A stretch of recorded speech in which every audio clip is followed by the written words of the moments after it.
오늘 제가 말씀드릴 내용은 전립선 암에 대한 내용이고요. 요새 많이 바뀌어가고 있습니다. 근데 바뀐 내용도 뒤에 설명드리고 아주 기본적인 내용들도 좀 설명을 같이 드리도록 하겠습니다. 일단 전립선은 아시는 분들은 아시겠지만 저희가 소변을 볼 때 요도 뒤쪽에 이렇게 있는 호두만한 생식선입니다. 그런데 우리나라에서 이제 암이 많이 늘어났다고 하는데 가장 많이 발생한 암은 무엇일까요? 혹시 아세요? 제일 많은 거는 갑상선암, 그 다음 대장암, 폐암 요런 순인데요. 보시면 전립선암이 6위입니다. 근데 전립선암이 아시겠지만 남자한테만 생기죠. 남자한테만 있는 기관이니까. 남자한테만 생기는데도 남녀 합해서 6위에 이르는 질환입니다. 굉장히 높고 남자 중에는 폐암, 전립선암, 대장암 굉장히 흔한 암입니다. 거기다가 전립선암은 고령층에 많이 발생하는 것으로 알려져 있습니다. 우리나라가 워낙 전 세계적으로도 고령화가 빠른 나라로 알려져 있죠. 그러다 보니까 전립선암이 발생하는 증가율이 굉장히 높습니다. 이게 암종별로 발생자가 변하는 추이인데요. 전립선암은 요 초록색입니다. 엄청 빠르게 증가하고 있죠. 옛날에는 되게 드문 암이었어요. 그래서 전립선암은 서구화된 나라에서는 되게 흔한 암으로 알려져 있는데 우리나라에선 별로 없다. 이렇게 배웠었거든요. 저 학생 때만 해도. 근데 점점 자라나서 몇 가지 암종들을 막 자꾸 제쳐요. 그래서 지금은 간암보다 더 많은 암이 돼가고 있고 이게 자라나는 속도가 기울기가 굉장히 가팔라졌습니다. 그 이유는 급격히 증가하고 있는데 서구화되고 있다. 우리나라가. 그리고 고령화되고 있다. 그래서 전립선암이 굉장히 빨리 증가하고 있습니다. 그런데 우리가 암이라면 굉장히 이제 무서운 병이고 생존이랑 직결되는 병이라고 알려져 있는 건 맞는 사실이지만 암 환자의 생존율이 얼마나 높아졌느냐. 이게 이제 최근에 보건복지부에서 발표한 자료인데요. 우리가 보통 5년 생존율 얘기하거든요. 이제 5년 생존했으면은 완치된 거 아니냐 이렇게 얘기를 하다시피. 근데 보시면 예전에 93년도에서 95년도에 5년 생존율이 42.9% 모든 암을 다 합했을 때 근데 지금은 72.9% 그러니까 굉장히 높아졌습니다. 그러니까 암에 대한 생존율이 굉장히 많이 증가했다. 한 30% 정도 증가했다. 암 환자 10명 중에 7명은 5년 이상 생존하고 있다. 그렇게 알면 되겠고 이 이유는 우리나라가 조기 암 검진을 많이 하니까 암이 진단이 돼도 조기 암인 경우가 많기 때문에 생존율이 증가한 것도 있고 의료 기술이 발전되고 있어서 생존율이 점점 증가하고 있다. 이렇게 이해하시면 되겠습니다. 그런데 암종마다 다 똑같지가 않습니다. 생존율이 높은 암이 무엇일까요? 라고 보면 갑상선암은 정말 생존율이 높다고 우리가 잘 알고 있는데 그에 만만치 않는 게 전립선암입니다. 워낙 조기에도 잘 발견하기도 하고 굉장히 오래 사는 암이다라고 우리가 흔히 얘기할 수 있습니다. 그리고 여자 암 중에는 유방암, 남자 암 중엔 전립선암, 여자 암 중에는 유방암이 오래 사는 암이다 라고 다른 암종과 비교해서는 얘기할 수 있습니다. 그에 반면에 췌장암이나 담낭암이나 간암 같은 경우에는 아직도 생존율이 다른 암종에 비해서는 조금 낮다. 이렇게 얘기할 수 있습니다. 그러면 한마디로 얘기를 해서 전립선암의 특징이 뭐냐? 나이가 많은 상태에서 진단되는 경우가 많다. 그래서 고령자의 암이다. 라고 얘기할 수 있고 아시는 분도 아시겠지만 전립선암은 뼈전이가 아주 흔해요. 그래서 저희가 뼈전이가 매우 흔하다는 특징이 있습니다. 뒤에도 얘기하겠지만 그리고 세 번째로는 남성 호르몬이랑 아주 밀접한 연관관계가 있습니다. 그래서 남성 호르몬을 먹고 사는 암이다 라는 특징이 있고요.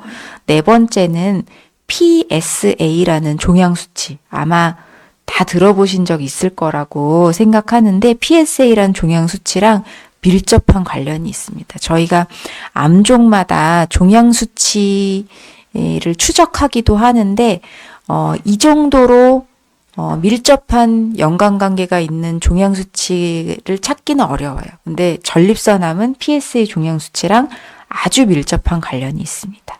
그래서 요 네 가지 특징이 있다. 전립선암은. 그래서 보면 이게 암 걸린 환자분들의 연세예요. 보면 주로 65세 이상에서 진단이 되고요. 70세에서 75세가 제일 많습니다.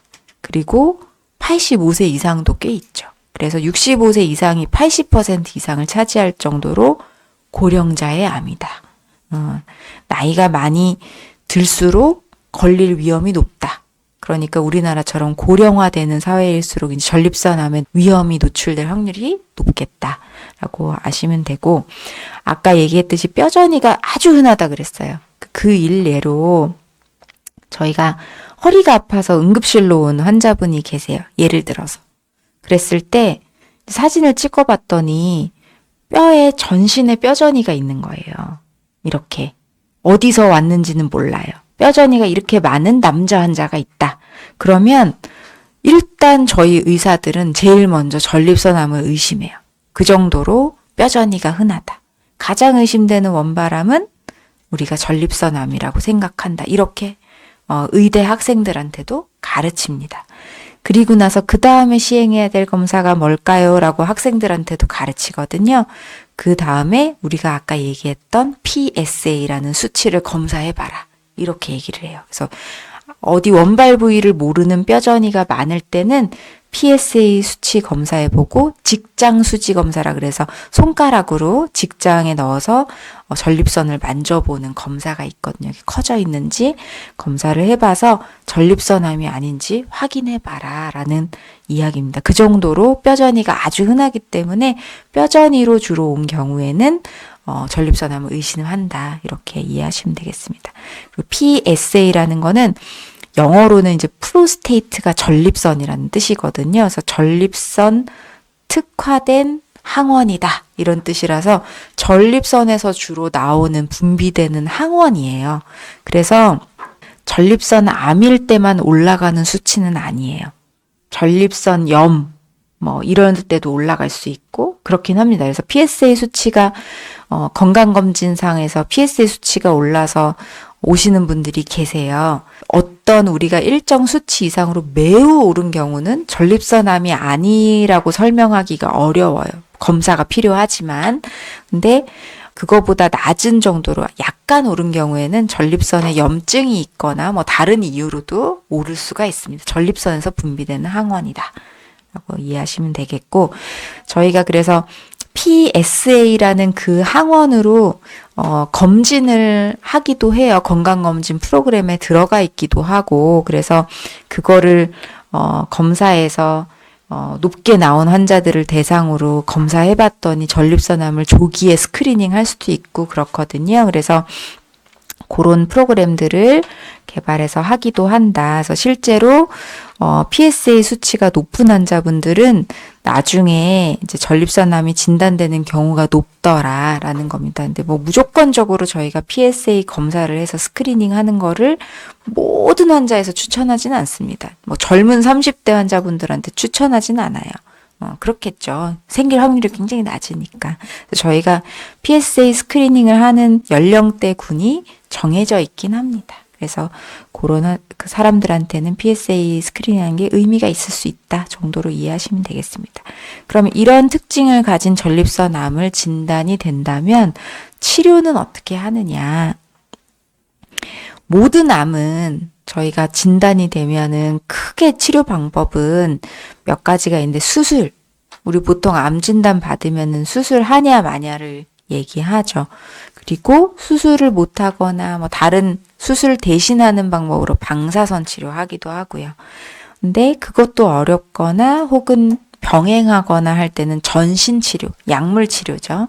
약물 치료를 하기도 합니다. 오늘은 제가 종양내과 의사기도 하니까 전립선암에 대한 전신 치료에 대해서 얘기할 거예요. 약물 치료. 전이성 전립선암의 치료에 대해서 말할 겁니다. 전립선암이 거기 국한돼 있지 않아서 전이가 있어서 수술이나 방사선으로 치료가 어려운 경우 저희가 약물 치료를 하게 되거든요. 그 치료에 대해서 말씀드리도록 하겠습니다. 64세의 남자 환자분이었어요. 목이 아프다고 해서 왔습니다. 뒷목이 아프다 해서 오셨고, 와서 사진 촬영을 해봤더니 여기가 이제 원래 전립선이 있는 위치인데요. 전립선은 원래 호두만 해야 된다 그랬어요. 조금만 해야 되는데 굉장히 크게 주먹만하게 덩어리가 있고 보면은 이렇게 울퉁불퉁하게 모양이 한 가지 색깔로 있는 게 아니라 여러 가지 색깔로 이렇게 있고요.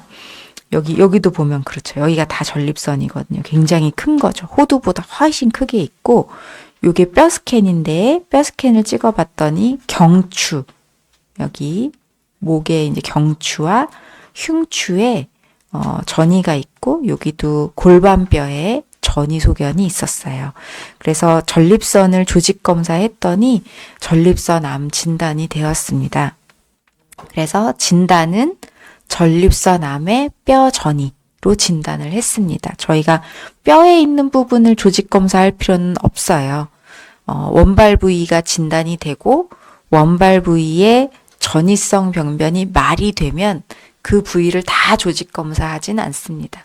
이렇게 사진 촬영을 해보고 원발 부위와 전이성 병변을 묶어서 진단을 하는 겁니다. 그래서 전립선암이 뼈전이가 돼 있는 상태로 진단이 됐습니다. 이렇게 판단을 합니다. 그래서 목이 아픈 건 뼈가 전이가 됐기 때문에 통증이 생긴 겁니다.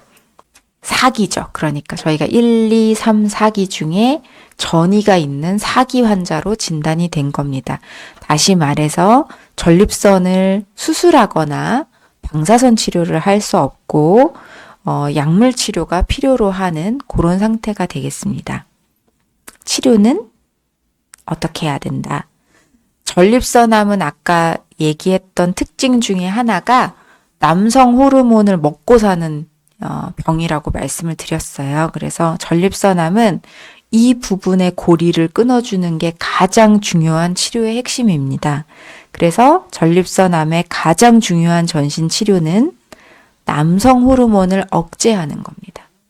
그래서 남성 호르몬을 억제하는 방법에는 크게 두 가지가 있어요. 이제 들으시면은 식겁을 하시는데 수술적 거세와 화학적 거세가 있습니다. 그래서 남성 호르몬을 억제하는 방법이에요. 옛날에는 수술적 거세 방법밖에 없었어요. 그러니까 고환을 잘라내는 거죠. 떼내는 수술을 했었고 지금도 하시는 분들이 계세요. 근데 화학적 거세는 주사로 역할을 떨어뜨리는 거죠. 그래서 요런 두 가지 방법이 있다라고 아시면 되고, 이 전립선암에 대한 호르몬 치료의 발전이 1853년도부터 이렇게 쭉 있었는데 여기 1940년대 정도에 개발된 방법을 말씀드리겠습니다. 이 박사님이 봤더니 요거는 양측 고환을 절제한 거거든요.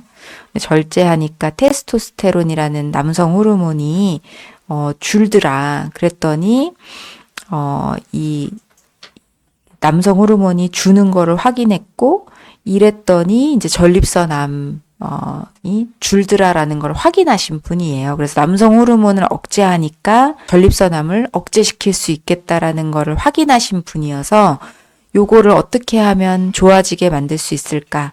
그래서 주사를 개발해서 주사 치료를 하게 된 겁니다. 그런데 이 남성 호르몬을 억제하는 방법, 제가 아까 고환 절제술도 있지만 다른 방법도 있다고 말씀드렸잖아요. 이 남성 호르몬을 한마디로 얘기하면 안드로겐인데 그 안드로겐을 합성하는데 중요한 기관이 세 가지가 있어요.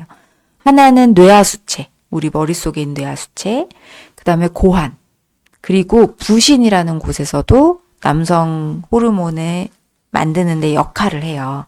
그래서 보시면은 뇌하수체에서 신호를 주면 어떤 호르몬이 내려와서 고환을 자극하고 고환에서 테스토스테론이라는 호르몬을 분비하게 돼요.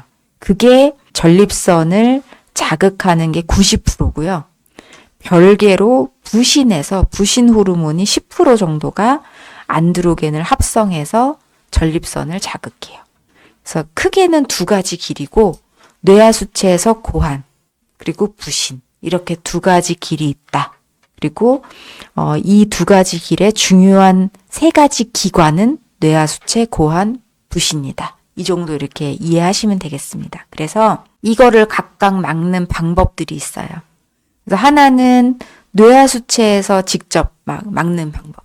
즉 고환에다가 일을 못하게 하는 방법이 있고, 그다음 고환에 직접 일을 못하게 하는 방법. 그다음 세 번째는 부신에서 일을 못하게 하는 방법. 네 번째는 다 좋은데 결국 마지막에 작용하는 게 전립선에 직접 가서 작용을 해야 되니까 전립선에서 카트를 시키는 방법. 이렇게 크게 네 가지가 있습니다. 그래서 저희가 이 모든 방법을 안드로겐 박탈 치료라 그래서 영어로는 안드로겐 디프리베이션 세라피 그래서 줄여서 ADT라고 합니다. 뭐 나중에 혹시 의무 기록 같은 거 보시면 ADT라고 많이 얘기가 나올 거예요. 그래서 요 ADT라는 치료, 안드로겐 박탈 치료가 전립선암 저희 약물 치료의 가장 근간입니다. 이 치료를 안 받으시는 전이성 전립선암 환자분들은 없어요. 그래서 이 치료가 가장 근간이고 이 치료의 대부분의 전립선암 환자분들은 듣습니다. 반응이 있어요. 80에서 90% 환자분들이 있고 대신에 2, 3년 정도가 지나면 이 병이 말을 안 듣습니다. 보통 이 치료만 했을 때 지속 기간은 2, 3년이에요. 그래서 저희가 가장 많이 하는 치료는 GnRH 아고니스트라고 해서 한국말로 하면은 되게 긴데 생식샘 자극 호르몬 분비 호르몬 작용제라고 해서 되게 긴데요. 저희가 뇌하수체에서 계속 LH라는 호르몬을 자극하게 하려고 원래 여자들 이제 생리주기처럼 때에 맞춰서 일정한 주기로 작용을 하게 돼 있어요. 근데 그거를 그 호르몬 주기 무시하고 굉장히 높은 농도로 높은 주기로 작용하게 하는 거예요. 그러니까 어떻게 보면은 반대죠. 그러면 전립선암이 더 자라지 않아요? 그럴 수 있는데 그게 이제 너무 많이 작용하니까 그 밑에가 기절하는 거예요. 기절해서 그 다음으로 못 내려가게 하는 특징을 가집니다. 이게 아마 전립선암 환자분들이 가장 주사를 많이 맞고 계실 루프린이나 거의 대부분이 이 주사를 맞고 계시거든요. 그래서 초반에는 일시적으로 그 남성 호르몬이 증가할 수 있지만 이후에는 기절해버려서 남성 호르몬이 감소합니다. 요 특징을 이용해서 저희가 이 GnRH 아고니스트라는 약을 쓴다라고 알고 계시면 될 것 같고요. 이 주사가 개발된 이후에 고환을 양쪽 절제하는 거랑 비교해봤더니 치료 효과가 똑같더라는 겁니다. 주기적으로 주사를 맞아야 되지만 치료 효과는 똑같더라. 그래서 치료 효과 똑같은데 환자 보고 선택하라 그랬어요. 어떤 게 더 낫냐. 그랬더니 환자는 수술하는 거 싫다 그럽니다. 다 주사 맞겠다고. 비슷한 효과가 있고 그다음에 주사를 끊으면 가역적이니까 돌아갈 수 있으니까 환자는 대부분 주사를 선호하더라. 그런데 이 주사가 다 좋은 건 아닙니다. 호르몬 치료는 부작용이 있어요. 왜 여자들도 갱년기가 오고 폐경이 오면 부작용이 생기듯이 남자분들도 남성 호르몬이 보호하고 있는 몸에 기능이 있기 때문에 이거를 억제해버리면 부작용이 생깁니다. 근데 그 부작용은 대부분 이렇게 뱃살이 나오고 살이 찌고 의욕이 감소하고 이런 일들이 생겨요. 그래서 이렇게 헐크처럼 근육질 몸매가 배도 나오고 근육이 없고 살이 막 흘러내리는 이런 몸으로 변해요. 호르몬 치료를 하면. 그래서 제가 항상 호르몬 치료를 하시는 분들한테는 이건 어쩔 수 없는 과정인데 운동을 열심히 하셔라. 이렇게 합니다. 원래 1시간 하던 거 2시간 하셔야지 그걸 유지할 수 있다라고 설명을 드립니다. 그래서 그거 말고 저희가 근육 감소되는 거 말고 뼈도 나빠져요. 그래서 여자분들도 갱년기 오시면은 골다공증 많이 생기듯이 남자분들도 남성 호르몬을 억제하면은 골다공증이나 골절이 올 수 있습니다. 그래서 이런 부작용들이 있다. 그리고 전립선암 환자분들이 아까 굉장히 생존 기간이 길어졌다고 말씀드렸잖아요. 정말 신기하게도 전립선암 환자분들이 가장 많이 사망하시는 이유가 전립선암이 아니에요. 심혈관 질환이에요. 그래서 심혈관 질환에 대한 대비도 되게 중요하다. 전립선암으로는 오래 살게 되어버렸으니까 우리가 호르몬 치료를 하면은 심혈관 질환 리스크가 되게 위험도가 올라가거든요. 그래서 심혈관 질환에 대한 대비가 굉장히 중요하다. 뼈 건강도 굉장히 낮아지니까 뼈 건강에 대한 대비도 중요하다 정도로 말씀드리겠습니다. 그래서 호르몬 박탈 치료를 하기 전에 골밀도 검사를 하고 칼슘이나 비타민 D 같은 거를 잘 드시기를 권하고요. 의사 처방에 따라서 필요하면 뼈에 대한 치료, 골다공증이 있으면 골다공증 치료를 받으시길 권합니다. 그래서 아까 말씀드렸던 그 호르몬 주사인데요. 아까 여기 나오네요. 졸라덱스나 루프린, 엘리가드, 디페렐린. 요게 이제 아까 말씀드렸던 호르몬 주사입니다. 그래서 아마 이런 것들을 많이 맞고 계실 거고, 한 달 단위, 3달 단위, 요새는 6개월 단위까지 나와 있습니다. 그래서 이런 주사 치료를 받고 있다. 이게 제일 중요하다. 그래서 우리나라에서도 전이성 전립선암에 대한 진료 지침이 나와 있는데 이런 남성 호르몬 박탈요법, 영어로 하면 ADT라고 하는데 이게 제일 중요하다. 외과적 거세술이든 주사 치료든 뭐가 됐든 굉장히 중요한 치료다라고 여기서 이야기하고 있습니다. 아무리 신약을 얘기해도 이거를 빼고 얘기할 수는 없는 상황입니다. 그래서 여기서도 보시면 ADT는 증상이 있는 환자에게 즉시 시행돼야 됩니다. 이렇게 되어 있죠. 그래서 꼭 필요한 치료입니다. 그래서 얘기 드리면 증상이 있는 환자한테는 즉각 시행해야 되고 우리가 아까 얘기 드렸던 GnRH 아고니스트라 그래서 그 작용제가 아주 근간이 되어 있다. 그리고 최근 들어서는 전립선암 생존 기간이 길어지면서 전립선암 환자들의 가장 흔한 사망 원인은 전립선암이 2위가 됐고 1위가 심혈관 질환이 됐다. 그 다음으로는 이렇게 저희가 호르몬 박탈요법을 진행했어요. 이걸 이제 거세 치료라고도 하는데 그 다음에 제가 2, 3년 정도는 그 치료를 해도 치료가 유지가 되는데 2, 3년 지나면 병이 나빠진다고 말씀을 드렸어요. 그 시기를 거세 저항성 전립선암이라고 부릅니다. 저희가 적절한 남성 호르몬 박탈요법을 시행했는데도 불구하고 진행하는 전립선암이라고 얘기하고요. 영어로는 CRPC라고 얘기해요. 그래서 여기저기 이제 자료 같은 거 보시면 CRPC 이렇게 많이 나오거든요. 그래서 그 시기는 대체로 남성 호르몬 박탈요법을 진행하고 2, 3년 안에 진행한다고 알려져 있고 요 시기를 중요하게 저희가 생각하는 이유는 CRPC가 된 다음은 그 전이랑 예후가 좀 달라집니다. 이제는 이제 다른 암이랑 비슷하게 생각해야 되는 거예요. 이전에는 전립선암이 호르몬 치료를 할 수 있고 예후가 좀 좋은 암이기 때문에 우리가 다른 암종들이랑 조금 다르게 특별 대우를 했다면 CRPC가 된 다음에는 다른 암종들이랑 좀 비슷하게 예후가 나쁘다라고 생각하고 치료에 접근해야 됩니다. 그런데 문제는 거세 저항성 전립선암 그러면 이제 남성 호르몬 치료는 끝났구나라고 생각하실 수 있겠지만 그렇지가 않습니다. 이게 이름은 거세 저항성이지만 이 말이 남성 호르몬 수용체랑은 독립적이야라는 말이랑은 또 다릅니다. 굉장히 헷갈리죠. 어려운 얘기긴 한데 저희가 우리가 할 수 있는 거세 치료에 안 듣는다는 거지 남성 호르몬 수용체랑 별개로 얘가 잘한다는 얘기는 아닙니다. 여러 가지 이 거세 치료에 피해가는 저항 기전이거든요. 복잡하지만 여전히 이 AR이라고 써 있는 게 다 안드로겐 수용체예요. 그러니까 남성 호르몬 수용체를 여전히 이용해서 얘네들은 자란다는 거거든요. 여러 가지 방법을 이용해서. 그래서 다른 새끼를 얘네들이 찾아서 병이 나빠지는 것만큼 이 새끼를 차단하는 방법을 우리가 찾아서 치료해 줘야 되는 거지, 남성 호르몬을 피해서 아예 다른 치료를 해야 된다는 건 아닙니다. 그렇게 이해하시면 될 것 같아요.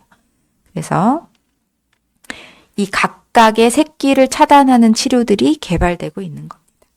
그래서 저희가 전립선암 치료 과정을 보면 처음에 이제 전이가 있기 전에는 국소 치료 잠깐 했다가 좋아지고, 그 다음에 쫙 나빠졌을 때 남성 호르몬 박탈 치료해서 좋아지고, 그 다음에 다시 나빠졌을 때가 보통 거세 저항성 전립선암이 되는데, 그때 뭐 항암 치료라든지 이런 걸 이제 권유받게 되고 왔다 갔다 하는 치료의 과정을 겪게 되는데, 이때 각각 저희가 어떤 치료를 하고 있고 어떤 신약들이 개발되고 있는지 말씀드리도록 하겠습니다. 일단 새로운 호르몬 치료들이 있습니다. 이 약들도 이미 새로운 약은 아닙니다. 여러분들이 많이 접해 보셨을 거예요. 하나는 아비라트론이라고 하는 자이티가, 엔잘루타마이드라고 하는 엑스탄디 들어보셨을 겁니다.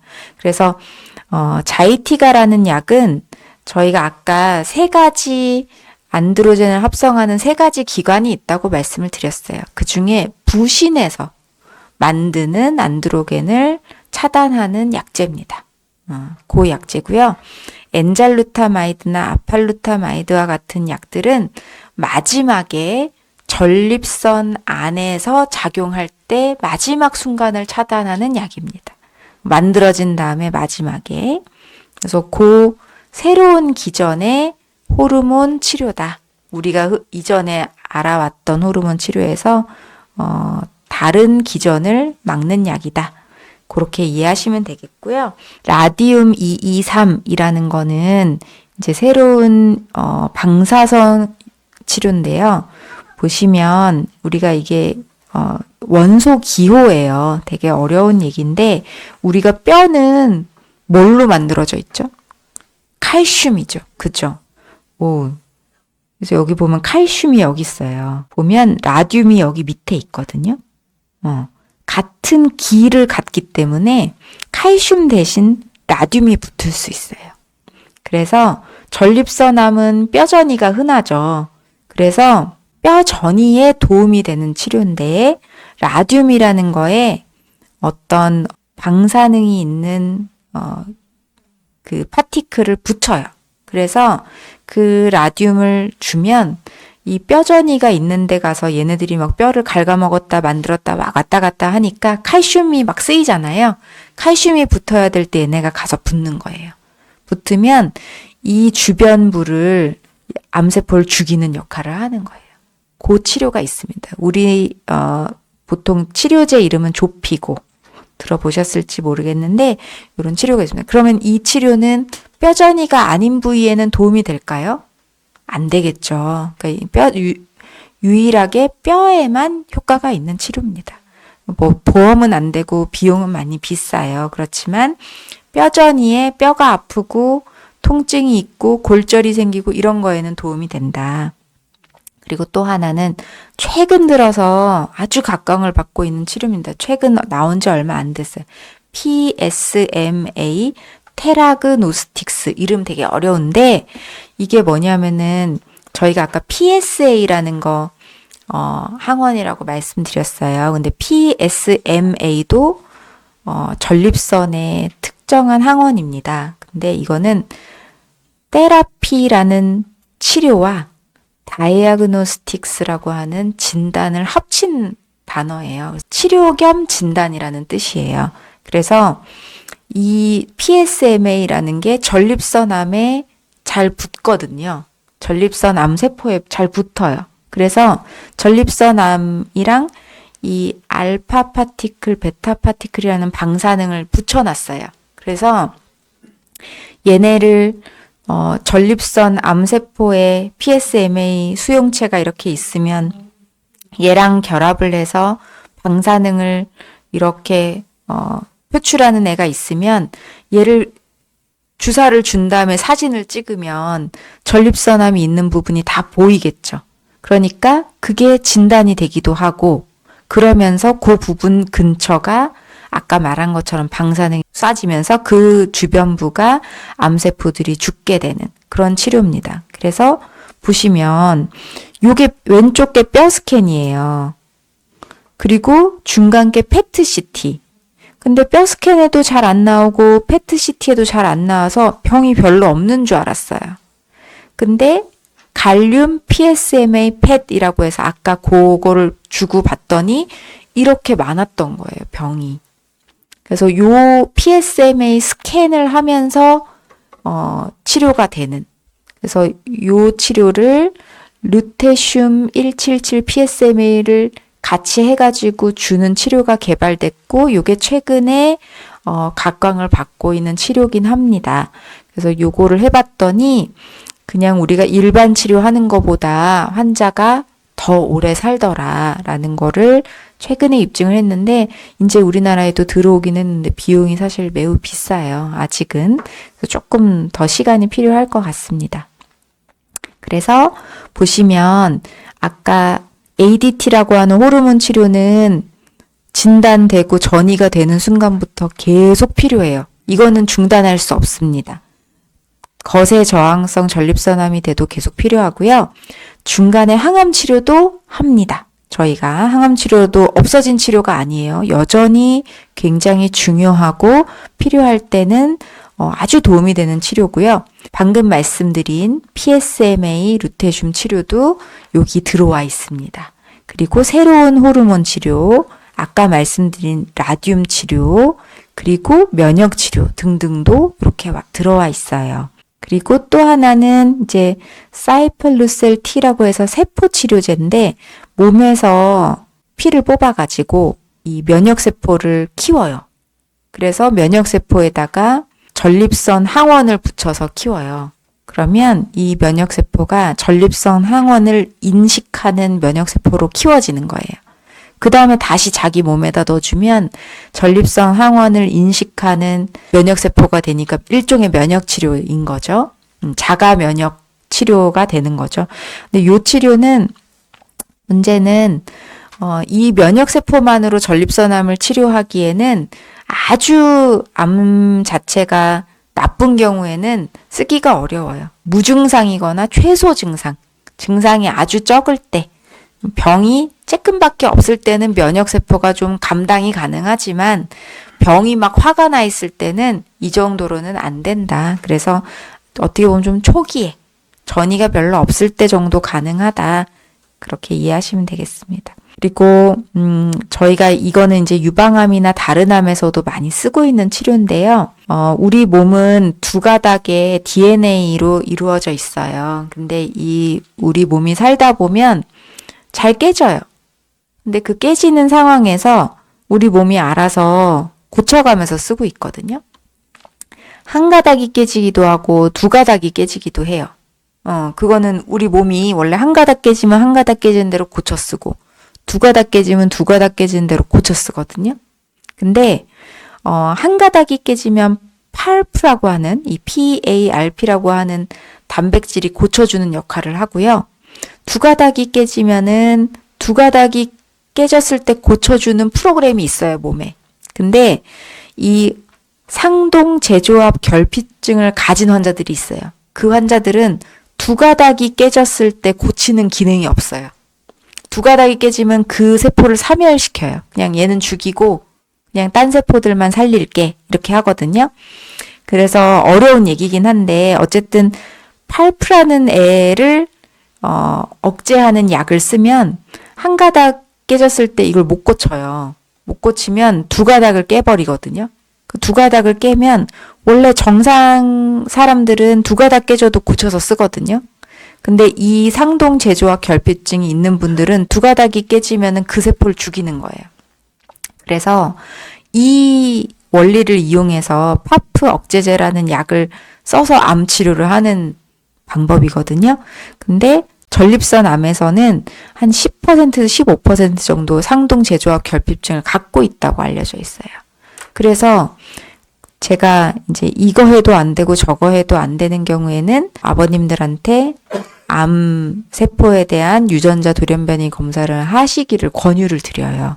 그래서 여기서 상동 제조학 결핍증이 나온 경우에는 파프 억제제라는 약을 써볼 수가 있어요.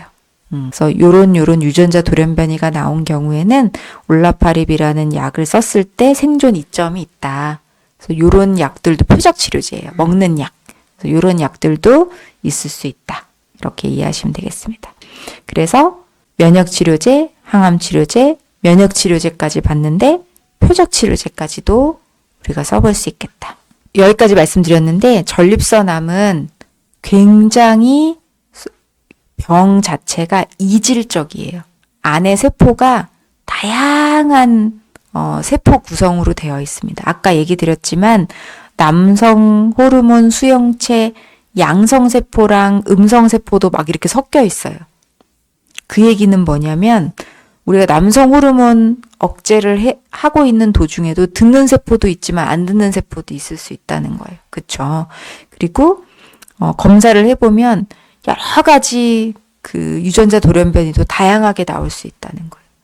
치료를 해봐도 이 유전자 돌연변이도 때에 따라서 그때마다 굉장히 다양한 유전자 돌연변이 구성을 보여요. 그래서 치료도 그때 맞춰서 들어가야 돼요. 그래서 어떨 때는 항암 치료가 더 좋은 치료가 될 수도 있고요. 어떨 때는 아까 말씀드렸던 새로운 호르몬 치료가 더 좋은 치료가 될 수도 있고요.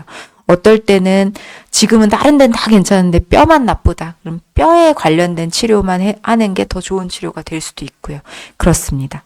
그래서 결론적으로는 다 정리하자면 진행성 전립선암 치료에서 가장 중요한 치료는 여전히 호르몬 치료다. 이거는 근간이다.